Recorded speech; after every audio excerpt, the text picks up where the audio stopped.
All right, so today we're going to be going over City Council.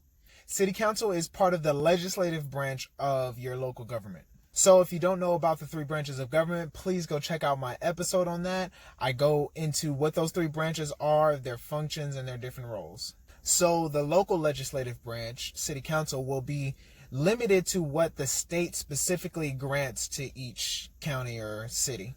So though each state may vary in what they allow each city to do, generally the city council will have the authority and the responsibility to review and approve annual budgets, establish long and short-term objectives and priorities. They'll oversee the effectiveness of different programs, establish different tax rates, borrow funds, regulate land use through zoning laws, regulate business activity through licensing and regulations, regulate public health and safety. They will exercise the power of eminent domain, which is basically just the government taking private property and using it for public use. They will also levy taxes, which will be the government taking property to settle debt. They will also authorize public improvements, communicate policies and programs to the different residents of that community. They'll respond to the community's needs and complaints, represent the community to other levels of government. They will also propose and pass ordinances. Ordinances are basically laws, but just for that specific city. They will also modify what is called the city's charter. So you can think of a charter basically like a city's constitution.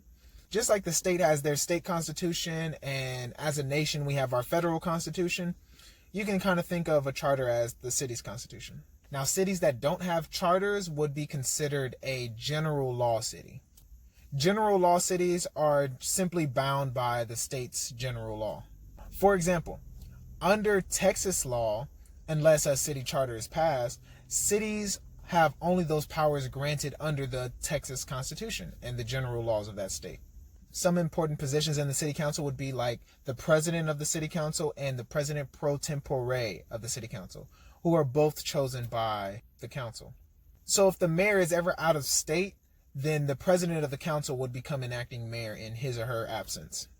And then the president pro tempore would become then an acting mayor in both of their absences.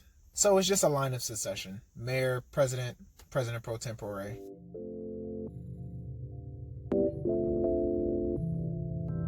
I feel